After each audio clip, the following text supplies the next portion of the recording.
What's good, everybody? Welcome back to It's Spicy. Hope you guys are all having a wonderful day or even a wonderful week. And if not, I promise you, it will get better. Your week will get better. Your life will get better. And all the above. Anywho, guys, let's get right into this video. So, yeah, earlier today, I was surfing through the internet and looking through to see if there was something I can do a video on. And then this caught my attention by a big surprise. But if you have heard this story before on Optimus channel, then yes, apparently there's going to be a YouTube union. And when I first saw this, I was like, what's going on here? Like, how can there be a YouTube union? It's not like we're technical employees of Google. But apparently, that's what people are saying. And I found this article, and I'm going to read it out to you. And I'm going to see what we can, pinpoint and see how they're running this union. So let's start.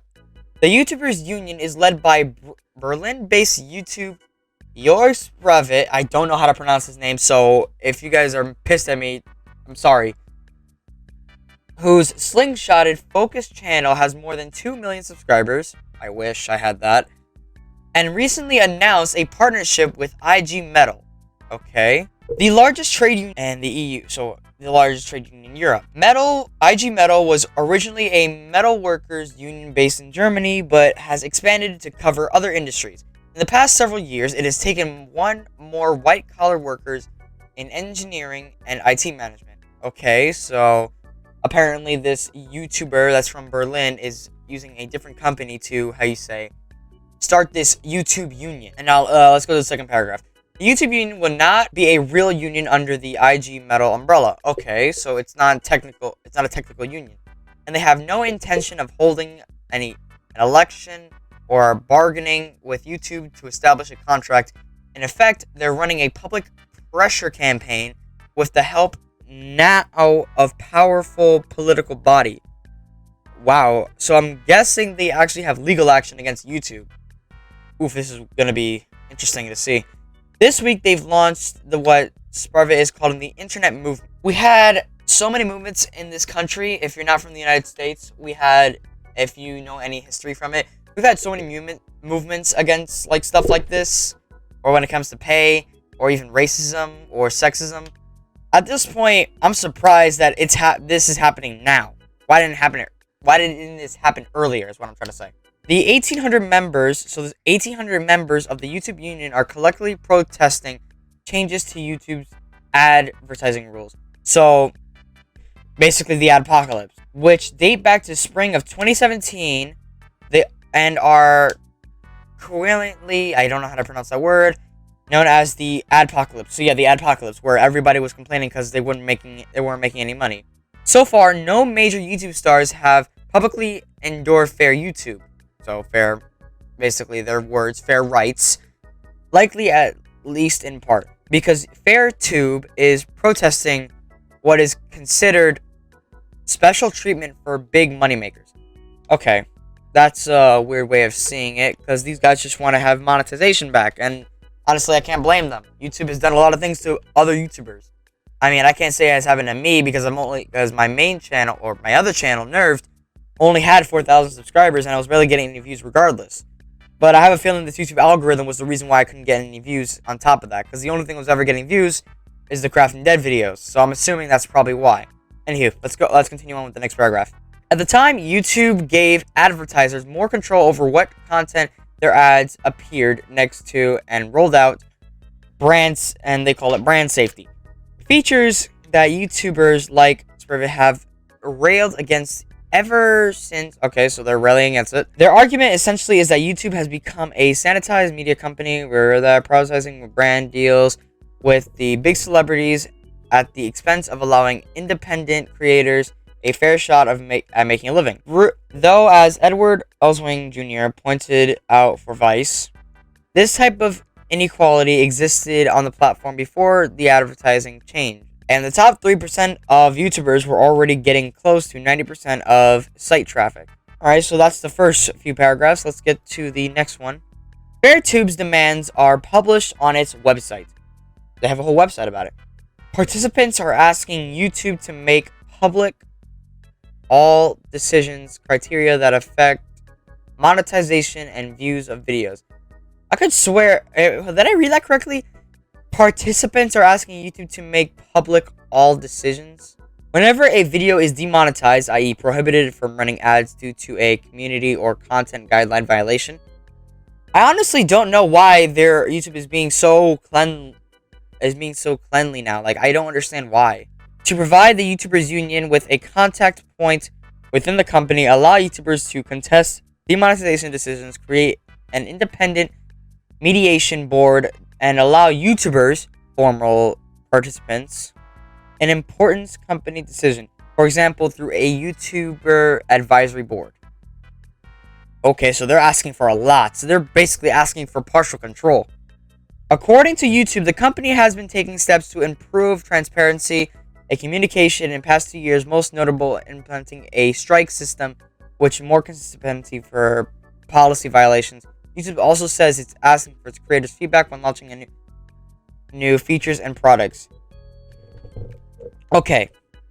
The thing is, that's a bunch of bull, and it's honestly a bunch of BS, because recently, if you guys know who Fainted is, his channel got terminated for no reason. And honestly, they're basically saying that, oh, we developed this strike system and we want all of y'all's opinions, but they're not taking any of our opinions or any of our feedback. They're just... YouTube is honestly at the point where nobody wants to record on their platform. I'm done. And honestly, that's basically the same thing with Twitch now.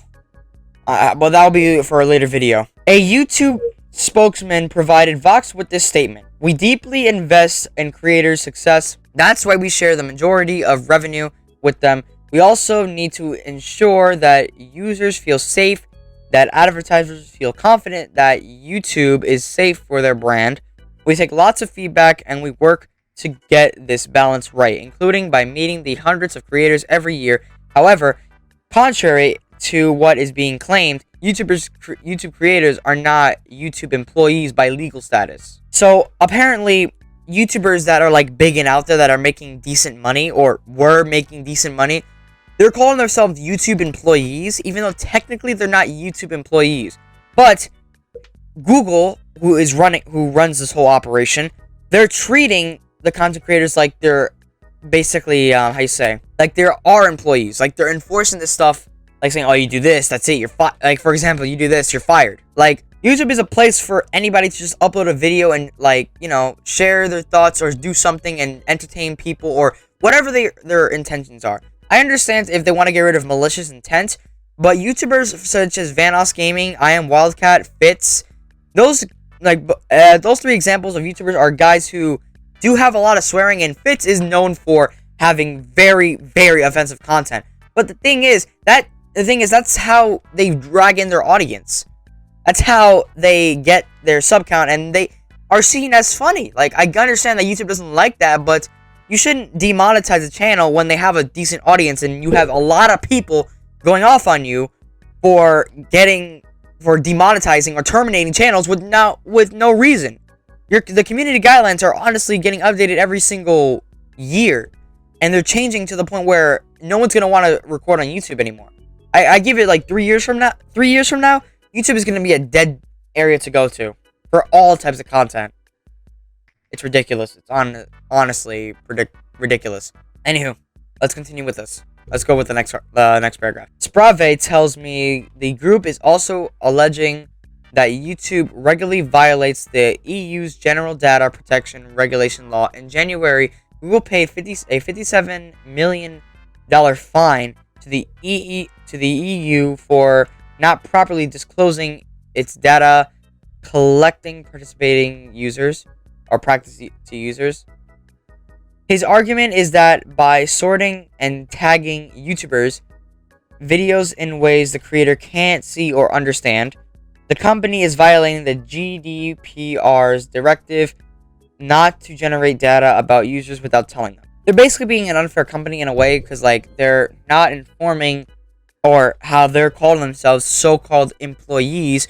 I mean, I kind of intend that that's what it should be treated as, because they're being treated as employees, even though they're not called employees, because hello, they're getting paid to make their videos, and we're being enforced, well, not me specifically, but YouTubers in general are being enforced on rules how to do their YouTube channel when a YouTube channel should be about you, not about them. I get it. It's their platform, their rules. They shouldn't have to enforce these rules like they're your employees, because you're calling them, you're saying that they're not your employees, then why are you treating them like they are? That's the argument that everybody's trying to make here. And honestly, if you're going to treat us like employees, then you're going to give us money like we are employees. That's basically what they're saying. It's just going to turn into a burst of a terrible community, and it's going to like destroy a lot of social media platforms, and it's also going to destroy a lot of people in a way, because people are going to be losing money from this 100%. Anyway, guys, if you guys are new to the channel, be sure to subscribe and hit notifications. Make sure to hit that like down below. It will really help out this video. And honestly, let's help me get to 1,000 subscribers and 400,000 hours of watch time. I know that's so specific, but I want to get monetized. Ironically, I want to get monetized even though with all this happening. Anywho, guys, if you guys have any opinion on this YouTube Union crap, leave it in the comments below. And if you guys agree with this stuff, there's going to be a poll that's going to come up right now. You guys let me know. And I'll see you guys in the next episode. Peace out.